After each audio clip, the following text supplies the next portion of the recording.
Hello everybody, welcome to another Playing Board Games list video. Today I am joined by Mike and Megan, and we're going to be talking about our personal top 5 games with great storytelling aspects. So this is a bit like, this isn't just like generally just games that are thematic, because there's a lot of games that are thematic, right? Like, so when I was making my list, I'm going to just say right now, my list is probably going to be the most controversial list that's going to be coming here.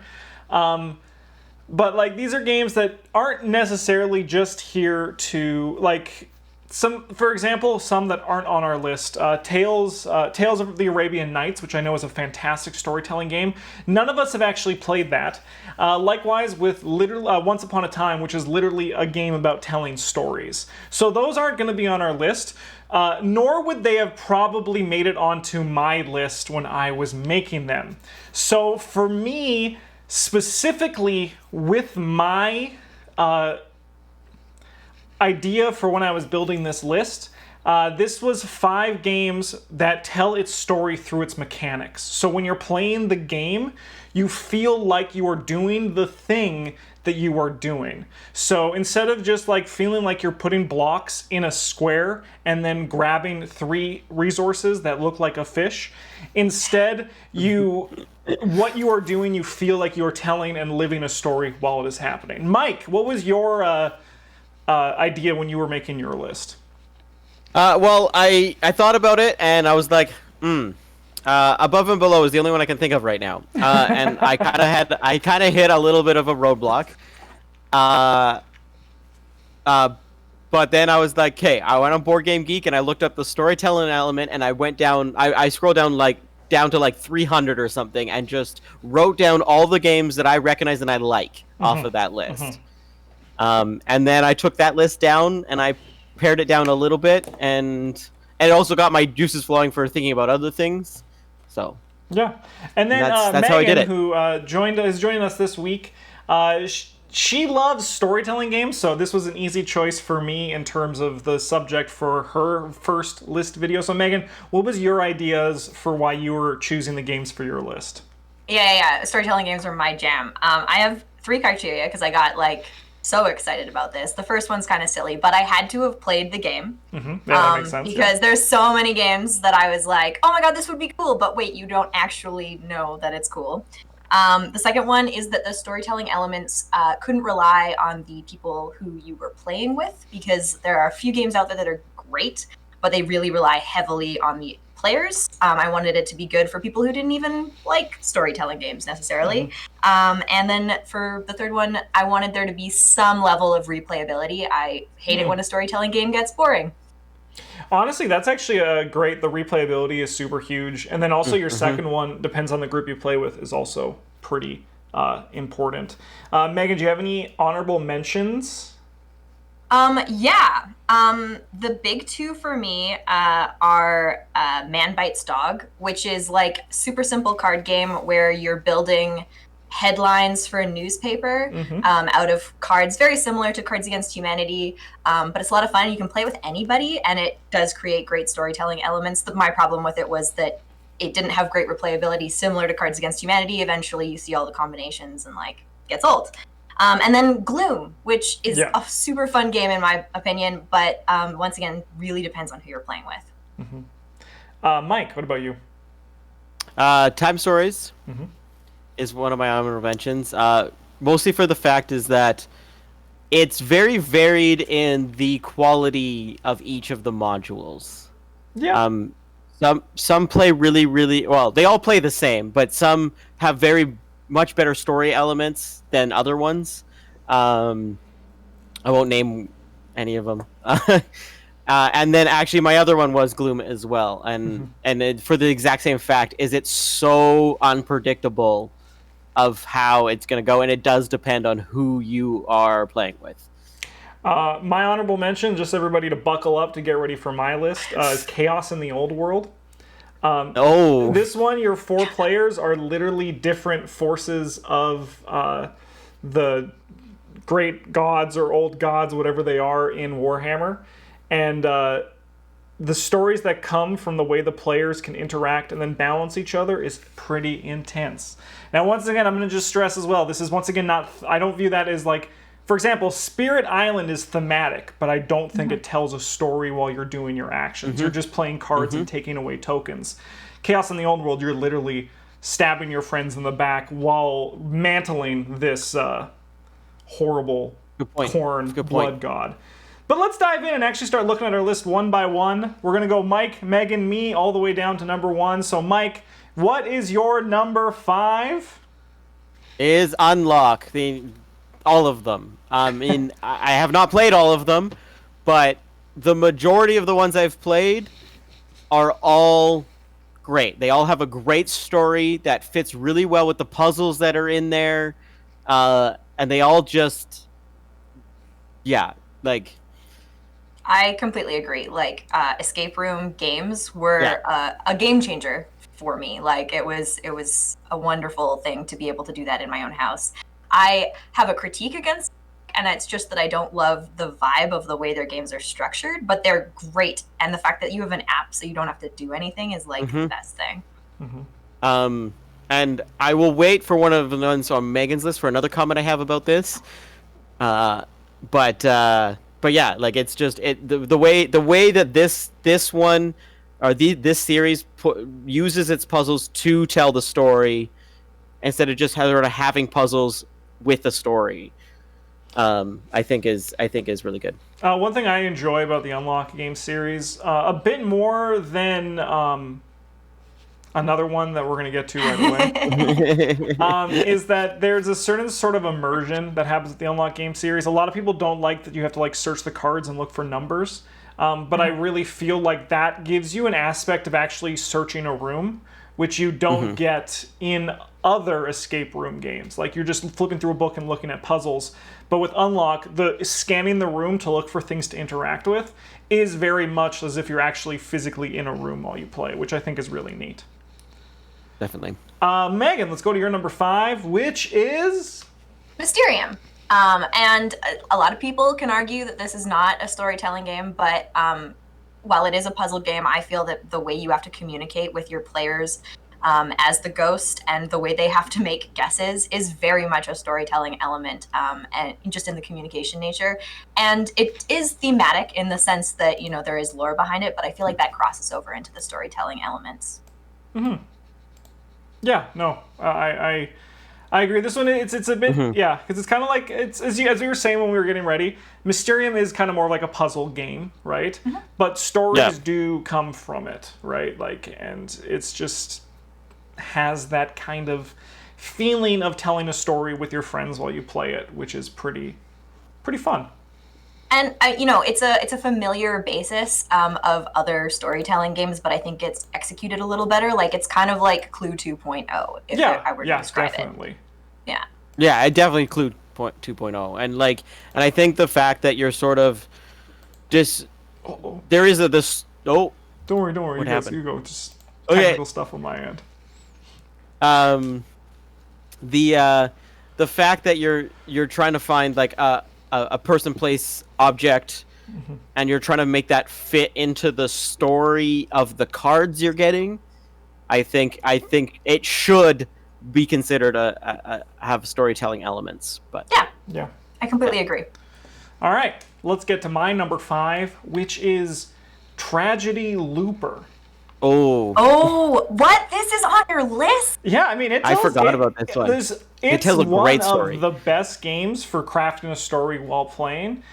Wow, so, if people who don't know what Tragedy Looper is, it's one player plays the mastermind or the evil guy, and everyone else plays the loopers, who are essentially Bill Murray or stuck in Groundhog Day, or like in Time Stories, where you get to redo your mission again. Tragedy Looper is essentially a logic puzzle that you need to solve over a number of loops that you get to attempt and start over and things go back. But it's a puzzle you need to solve while someone is competing against you. The story that it tells through things that happen. So like Maybe, for example, there's a murderer going around killing people, and each time you take the story, like you start again, someone new gets murdered as you're exploring. And it's really cool for a game to have that, where it's like a puzzle game where you're competing against another person while living and telling this story, which is really cool. I have a few hang-ups with Tragedy Looper, that it's so freaking intense when you play it. That it's not like... Tragedy Looper to me isn't like a fun game, but it's a great game. And I really like the idea of playing it, but it stresses me out in every position. But I love the stories it weaves, and how the fact that... one thing that this game actually has that every other game, except for maybe 1 or 2 on this list, unless you want to do complicated things, this allows players to also build their own stories, which is really sweet. So, like, you can build your own puzzles for the game to play them. Wow. That's awesome. Yeah. I haven't played it, but watching you guys have run-throughs of it, it strikes me as the kind of game that you would be interested in if you have a bunch of people who like to play cooperatively, and then one person who wants to play competitively. Yeah, one person who hates their friends and wants them to. Yeah. Yeah. I playing it. I do agree. It is very intense. Which I think is also why we haven't played it many times on stream. Yeah, I think the game's great. Like, and it's very well designed, but yeah, you just sort of like, there's a lot of moments where you even forget to breathe for a little bit of time. Yeah, definitely. So like, there's, especially playing it on a live stream, trying to talk to people and everything, there's little interaction with anything else besides the game. But I mean, outside of that, I even if it came to my table outside of a live setting, I would still maybe hesitate to play it unless I was in the right mindset. I'd probably play it a lot more if I ever played games not on stream. Yeah. But all my games are on camera. But I do agree, it is 100% story. There is so much story to this game. Like, yeah, it's great. Yeah. All right, Mike, let's go to your number 4, which is Mythos Tales. We've played this one on stream a few times, and I've enjoyed it. The fact that you have to like go through a book and like have newspaper clippings and stuff, and you're trying to solve where to go to figure out a specific mystery is fantastic. I think the story element of it, of like going through and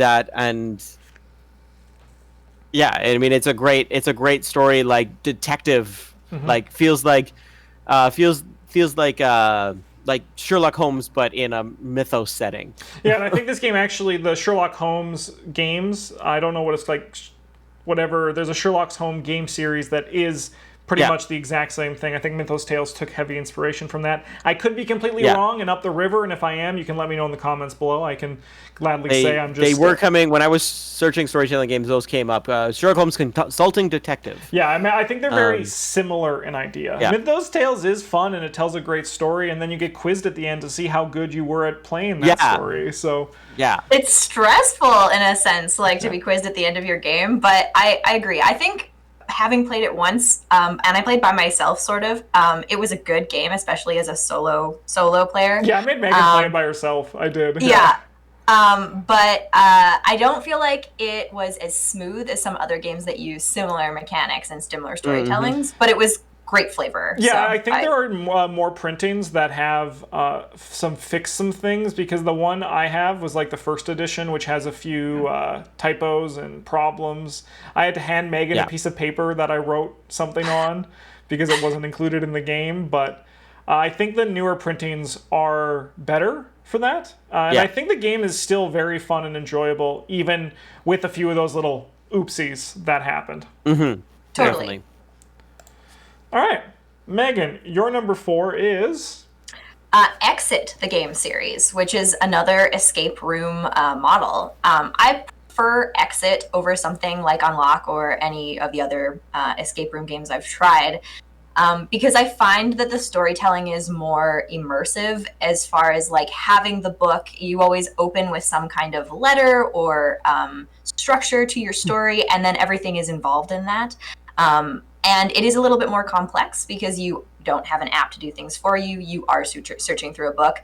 But I like that you can kind of diverge from the order in which you would do puzzles to an extent, as opposed to having to kind of like follow cards more structurally. There are options for you to work on more than one puzzle at a time and maybe have to go back to something later if you forgot it or went the wrong way. Yeah, no, definitely. I think I like both of them for different reasons. And the tactile, like, so as I was talking earlier, how like the immersiveness for me of the Unlock games is exploring the room.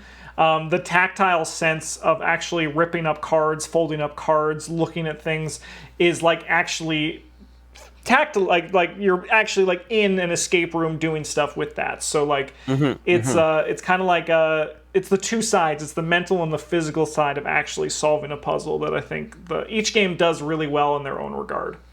Totally. The one reason this is actually a little bit lower on my list is because technically each individual game is not replayable. Yes. But because there's such a big spectrum, I kind of forgave it. And... Well, I mean, the Unlock, we have 2 down here. The Unlock 2 are not replayable. Yeah, I mean, you can, but you don't get a lot out of it. They're not replayable, but I don't need to buy additional copies for multiple people to run them on the channel. You can replay Unlock out of the box with Exit, and you can't. You don't destroy any Unlock elements. You don't destroy. So the reason I chose Unlock over Exit, and what I wanted to say before. So Unlock, one, replayable, well, you can give it to somebody else to play it. But 2, Unlock has way more choices in stories to choose from than Exit does. The list for Unlock is unbelievable. There's Star Wars one. There's like branded ones. There's everything. There's the base game originally was only like the 3, but now there's so many. Exit, there's only like maybe a dozen. I mean, it's still a good number, but I just for the storytelling thing, I chose Unlock over just because of the fact there was more stories to choose from in the Unlock series. That's the only reason I chose it over. I like both. I very much enjoy both. It's a hard choice. Like if I could, it would be like Unlock is like my everyday escape room game, and then Exit is for special occasions. That does check out. That does check out. All right, my number 4 is Fiasco, a role-playing game where the players work together to tell a story inspired heavily by the films of the Coen brothers or heist movies gone bad, or honestly, just look at Fargo, and that's what Fiasco is trying to do in a role-playing game. I think my slightly controversial opinion about role-playing games is that any game where you have someone who is running the game, you're not actually like telling a story. You are playing in a sandbox, right? Like it's not like you have like, because if a dungeon master or a keeper or a game master has an idea for what they want, they're very rarely going to get it exactly unless they railroad their players. Likewise, the players could just stab a guard in the face in the first room, right? Well, Fiasco on the other side, on the flip side of that, you are working together to tell a story. You can cause chaos just like in everything else, but it's going to come back and specifically bite only your character in the ass when it comes to it. Fiasco is generally also, in my mind, a harder game to roleplay, because it's like... Because it's not really like a role-playing game in the traditional sense where you're like, okay, we're just going to wing it. You actually, you're literally working together to write a film. And the more you have planned the story beats, the better it's going to be. I think our biggest problem with Fiasco, for us when we played at the table, is the fact that we have to be entertaining and funny. I think Fiasco would have a lot more success if we were just able to play it casually off camera. But the storytelling that Fiasco brings, I think, is... my favorite of all of the role-playing games I've played, because you're telling a story together as a group, not just playing the story of someone else or exploring the story of somebody else. Yeah, I think I agree. I mean, I think I've never played it off stream, but I think the stories that we've created on stream are incredible. Yeah, we've had some good ones. We've had a few stinkers, but we've had some good ones. We've had a few Yeah. stinkers, but I think that in the end, it was still a very much an enjoyable thing to watch or listen to. Because I think we did a podcast one when we had the podcast for a bit. Yeah. But it does depend on how involved your other people at the table are in it. Totally the reason But- it didn't make my list. But I think also in that regard, it also is such a nice system for opening up people to be able to tell stories at the table.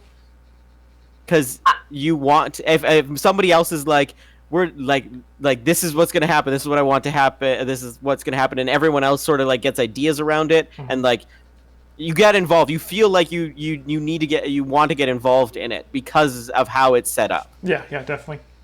I completely agree. Like, Fiasco has a special place in my heart because it was like my stepping stone into doing RPG tabletop games. Like, and it is because it's easy in the sense that, like, as a player, you don't have to worry about statistics or rules to a huge extent. Like, you're just creating a story, and you do it cooperatively. So if you're really awkwardly stuck somewhere, you can lean on another player or whatever, right? You can just take a scene off and be like, I'm good. Yeah, for you'd be like, this. I have nothing to say. Yeah. So I think it's great for as you say, casual gaming, and especially if you let the story go as you can, or you can take the opportunity to talk about what you're actually going to do in between scenes, which we don't get to do on stream. Albeit our also great. Fiasco games did get better once we started actually like plotting out the entire game, right? All the story beats. Yeah. All right, let's go to our number threes. Starting with you, Mike. What is your number 3 game here? It's Dixit. Wow, there it is. There it is. Dixit, I chose Dixit because of the fact of the stories it creates at the table. The game itself, I feel, doesn't... I mean, the whole point of it is you have to put a card down and say something or sing something or do something to make other people put similar cards down. So I think in that regard, it's a storytelling element. But I think more on that fact is that when the cards get flipped over and you react to it and you comment on the cards, then there's the stories within the table that happen. Yeah, definitely. And because we have so many jokes and stuff that came out of Dixit that will never go away. Yeah, no, it's there's definitely, I mean, the game in itself is about using pictures to link to ideas and like concepts in your head, so it inherently is just a game all about telling a story through a picture or a concept through a picture. Definitely. Yeah. Well, and I think the art in that game being so intricate, it allows for that storytelling to actually kind of occur, because with every card, there's like, similar to Mysterium, there's like multiple things you could be pointing to or explaining or whatever, and it just allows for this expansive world to be created. Definitely. Yeah. All right, Megan, what is your number 3? My number 3 is probably the only controversial one on my list, which is Betrayal at House on the Hill. It is my Catan. Like, it was one of the first real storytelling based games I played. It's an excellent game to start off people who love storytelling games, just because it is like you go to a house and you're solving a mystery, and it's different every time. The expansiveness of the book that you get is just so impressive, and the number of games I've played where I've been playing entirely through a scenario and gotten to the end and be like, oh my god, that is like, this is what you meant, this is the actual thing that happened in reality. But it does have problematic elements, I will admit. Like, if you happen to get a scenario that is not leveled for the number of players you have that night, it can be a real problem. And because it is such an expansive game, there are rules that contradict each other, and so you kind of have to make a house rule or pick the greatest common denominator. But I think that the flavor of the game itself is enough to actually like make it worthwhile and make it a really good time. I own a copy. I think it's great. It's actually funny that you say that you think this was your most controversial choice, because I think this is actually probably the choice that hits it best so far of all the games on our list in terms of a game with storytelling aspects. That's fair. It is on and Board Game Geeks. It's in the top 25 of storytelling games on Board Game Geek. So I think I don't think it's controversial. I think a lot of people will agree. I agree. It's on my short list. Because it does have Meghan, that. This was my first board game that I bought. Yeah. Back in 2000, like when it first came out, when it was printed with the red box and the guy going on the cover. Yeah. Yeah. But the fact that you play through the game, and depending on what happens in the game, you get a number and you go in the book, and then you have to play that out, right? And there's it's the twist in the movie, it's the twist in the story at the end. No one knows what's gonna happen. Like it's very good, and it does have its problems, but it is. Yeah, there's some balance issues, but I think if you go in with the idea of it being a popcorn game, it becomes a lot easier to grasp. It also has my favorite mechanic in board games, which is event cards that tell stories. Like, that's I think it's also the best part of its charm, right? It's the B horror movie. It's the one that you're like, there's problems with it, but it's still what I want to do. It's still what I want to go through. Yeah, I actually like regular Betrayal more than Betrayal Legacy because it being a poorly optimized game, IMO, makes it so that the one and done play is much better than the storied play, at least for me. I think I agree with that. Even enjoying Betrayal to the level that I do, I feel like, as you say, like the one and done is good. You finish your story and then you get to go tell another one. Like that's what's fun about it. Yeah. So. Yeah. All right. My number 3 is The Bloody Inn. So, we are getting to the points where it's all about how mechanics can tell a wonderful story. And I think that this game is going to show up actually on a lot of my lists. I always forget how much that I think The Bloody Inn is probably in my favorite games easily. So, like, here, for example, is a story that came out of this game. Mike and I are running an inn together. Mike has recently killed a man to get money from his pocket because Mike and I have agreed that killing people who came to our inn is the best thing to do. Suddenly, a cop comes knocking on our door. So Mike panics and kills the cop. Now he has 2 bodies to worry about, but that's okay. He can bury one of them because he has a place in a shed that someone has offered him. It's perfect, it's done. However, suddenly, the next day, 2 more cops show up, and Mike still has 1 body and no place to bury it. So the only thing he can do now is kill these 2 cops, and just hope to God that no other cops come in the meantime. In the future, when Mike starts killing bodies, he starts using cops for this, so he can use cops to his advantage to kill other cops because there's no one better at killing a cop and burying the body than a cop. This is all actually done through the mechanics of the game. Like, these are just actions you can take, but the story that this one tells goes beyond just thematic to me, right? Like, a cop showing up in a game, in this game when you have a dead body, is literally an alarm in your head being like, I'm in danger. And it's because it's the flavor that he is a cop and I need to stop him. And it's a marvel to me what this game can do with only a deck of cards and the story it tells with that. I agree. I did not forget about this one. It was sort of one that came up on my list. I almost thought about it. It's on my short list, because it is. It does tell a story. You make it up as you go along, and how you have to deal with all these events that are supposed to be random, but seemingly not always. It's a very fun game. I agree. It's really fun to play. See, I sit entirely on the other side of the fence. Like, I've played this game a couple times, not a ton, but I think it's great thematics, as you say, but I don't think it's storytelling. And it might just be that it's not my kind of game. Like, maybe I just don't like the actual way the game is played itself, and so I get hung up on the mechanics and can't enjoy the story. And it does seem like a good game as far as the structure goes. I just don't get into it. No, that's fair. That's fair. All right, let's go to number 2s with Mike. My number 2 is Above and Below. Surprise, surprise. It has made it onto some More of than our one lists. list. Yeah. But I think it's it is a classic storytelling game at this point, at least at our table.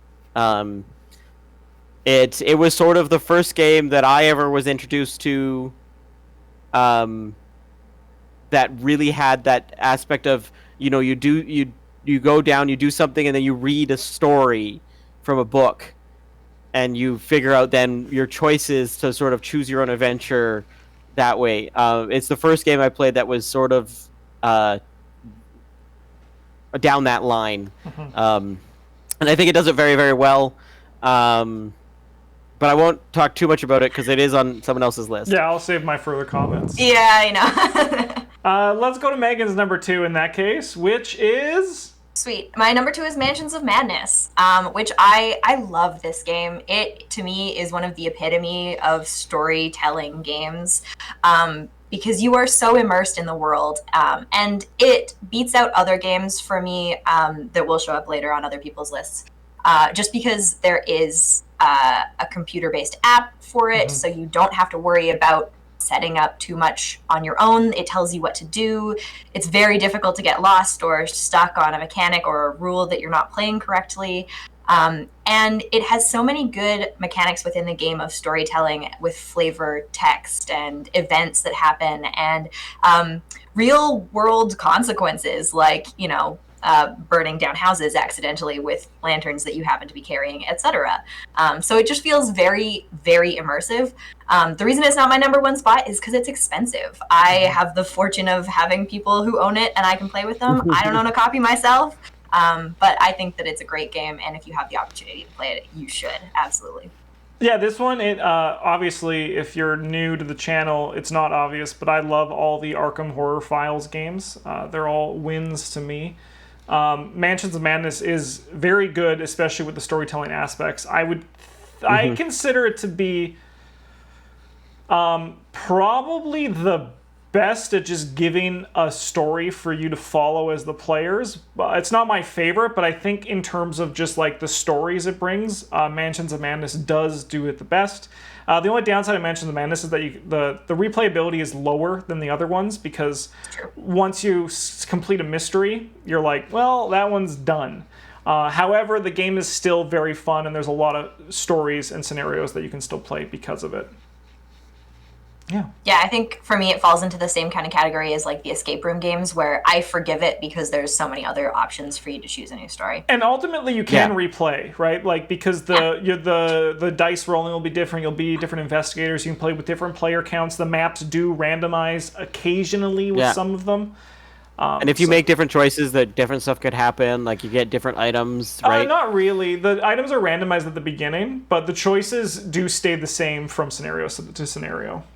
Well, and I think that the structure of, because there are options that you don't get to choose, or you maybe choose in a different order. Like if you fail on a mission or a mystery, going back and playing it again is very satisfying. Yeah. There's been times where, for example, I've done worse on a mission or better the second time, and it changes how things cascade throughout the rest of the scenario as well. Yeah. My number 2 is The Lord of the Rings, the card game. This was my first game after both Betrayal House on the Hill and Arkham Horror 2nd Edition that really was, to me, a marvel when it came as telling a story through its game mechanics. The thematic stories and designs that this game tells is incredible. For example, there's like one mission where you're exploring a cave, and when you get too deep, the cave floor crumbles beneath you, and every player is sucked through a river and sent down to the deepest abysses of this mountain. But the party's separated, so each player is now stuck in their own cave, and they need to climb out to get there. and it's all told just through the game mechanics, right? Like, while something like Mansions of Madness is really cool, there's a lot of stopping and reading and telling a story. This one doesn't stop while still telling that story, which I think is really cool and really successful because of that. This game was my favorite thematic storytelling game for a very long time until it was recently usurped by my number one game that I'll be getting to soon, that I'm sure everyone who knows this channel knows what that game's going to be, so we'll get there and I'll talk more about that when we get to that one. I don't think either of you guys have played this game, so... I was going to say, I haven't played it, but... Oh, there you go. I played it. Me and you've played it a few times. Yeah, we played it. I think we played it 1 or 2 sessions, yeah. I very much enjoy it. I enjoyed... yeah, I mean, and you're right. I mean, it's just a card game. There's just cards, but you how you play them and where you go really can change your story and how the scenario turns out, right? Yeah. So yeah, definitely. I definitely agree. I think it's very well designed. It is. Yeah. Oh yeah. Besides just the story part of it, it's a great card game. Yeah. Most Fantasy Flight games are pretty good with their design. I mean, yeah. All right, let's get to the number ones for everybody. Drum roll, please. We made it after 35 minutes. Mike, your number one is... Gloomhaven! Pew, pew, pew. I mean, I don't think it's a secret that I love this game. I don't think we play it enough. But the reason why we don't play enough is because it's so big. I think it's my number one because I think it's worth what it is. It's worth the time. It's worth the money. It checks so many boxes. It satisfies so many boxes of what I want out of a game. To give me story, to give me playability, to give me just the satisfaction of going through a dungeon, which is the whole point of this game, is going through dungeons and completing missions and getting, achievements to be able to do other missions. Like, it just checks all those boxes. It is a video game in a board game form, and it's really well done. Yeah, no, definitely. It's I really enjoy Gloomhaven. Before Gloomhaven came out, I spent a lot of my time in board gaming looking for a dungeon crawling board game thing, and I've played a bunch. There was Assault on Doomrock, which was really great, but it was more combat focused than it was the exploration and character advancement. I played Mistfall, which was really sweet, but the game was like basically trying to solve a spreadsheet, so it was more like a intricate puzzle than it was a thematic experience. And then Gloomhaven, I played that one, and it was like, this is not only a thematic experience, but it gets giving me that exact dungeon crawl content that I want while also balancing everything. It does also give me an experience that no other board game has ever given me, which is the feeling of the most joy and stress-free once the game is all packed up. I hate seeing this game and the box, because I need 2 boxes for it. And it's a banker's box for one of them, so like it's not even like it's the giant Gloomhaven box and then a banker's box floated with shit. I hate having it out on the table, but when I pack it up, baby, that's no other game makes me feel that good where I'm like, all right, it's gone. Yeah, I will say, like, I've only played it, I think, once, but it's a great storytelling game, and everything that Mike said is completely true. I think the pitch almost for it is that it's like, it's worth the investment of money if you have a regular group of people you want to play with, and have like a D&D session, but you don't want to have a DM, like somebody doesn't really want to play as DM. That is the solution, hands down, because it is the right experience, and you get the advancement, and you can have long-term adventures. It's just big and expensive, and it takes setup time. But if you've got a lot of people who know how to play and they know their characters, there's not really any fluff that comes with it once you've got it going. Yeah, definitely. But I agree that, I mean, it does make the experience better if you have the same group going through, but you don't have to. You don't have to. You can play in different groups. You can, and the map just changes to what other groups are doing, and it's just some missions can only be done once, doesn't matter you can't, another group can't come in and redo it. I mean, you can always do them as like training ones or you can just whatever do they it, call and it. I think you get minor rewards, but no, you don't get the None of story the rewards anymore. Yeah, but you can go through and play like that. But so like if you have like a group, but it's not always the same, but there's like some of them the same, you can tag team in and out, and if someone wants to do this mission, they would want to see what it was all about. You can still go back and do it, and read the fluff, but you don't get any of the bonus stuff because it's already been gotten. But it's actually a game where you can grind. You can grind the game. You can grind content for your character. Yeah, it is the grind game. Yeah, it is the grind game, but it's good grind. It is good grind. Yeah, because you're still just going to explore a dungeon. It's pretty sweet. Yeah. Also, the playstyles of the characters. I don't think the playstyles of the characters tell a good story, but I do think they're very thematic, which helps feel the environment look and be better for the story it's telling. Absolutely. Yes. All right, my number one, to no surprise to anyone on this channel who's been here for more than a week, it's Megan. Megan's first. Sorry, I still have Mike in here. Megan, what's your number one? I was gonna be like, why are we coming back to Yeah, sorry. We can just skip me. Mine's been talked about already, but no, okay, but it's fine. Mine is not dramatic. It's already been mentioned. No, but Megan, my number one. Megan, what's your number one? Oh, me? My number one is Above and Below. And it's already been mentioned, and for all the reasons Mike already said, but I play that game strictly as a storytelling game. I build my mechanics of how I choose to play around the fact that you can go on adventures and have your choose on adventure. I have found the cards in that game that allow me to optimize, because of course you're going to try and win, but like it's about the story for me. But the bit I like about it is that it's not super expensive to own. It's fairly easy to set up. The game manual is great about walking you through your rounds, so you don't have to worry about like forgetting to do something or getting lost in a mechanic. And it also has a million ways to win. So if you're playing with people that don't like storytelling, they don't ever have to go on an adventure. They might have to read for yours, but they don't actually ever have to do it themselves. So I think that it's the best all-around storytelling game for everyone. I agree. One of the points I had for it on mine is that playing it, you feel like you accomplish something even if you don't win. Yeah, completely. I always feel that way. And I'm not sure what about the game that makes it feel, but it does. Every time I play it, I'm like, it doesn't matter if I win. Yeah. It's just the experience of the game is so well designed.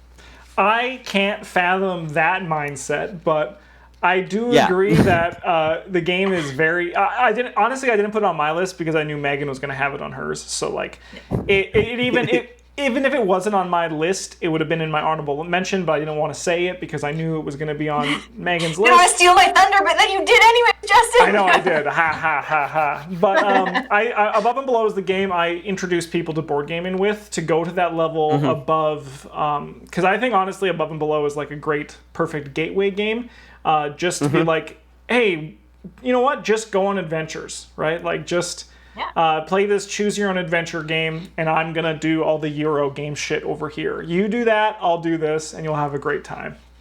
Well, and there's no way to like not gain points. Like you can not gain a lot of points in that game, but you have to do things, and that game just automatically gets you victory points, which is just spectacular for a new time player to be like, oh, I'm playing, great. I don't have to do anything, awesome. Yeah.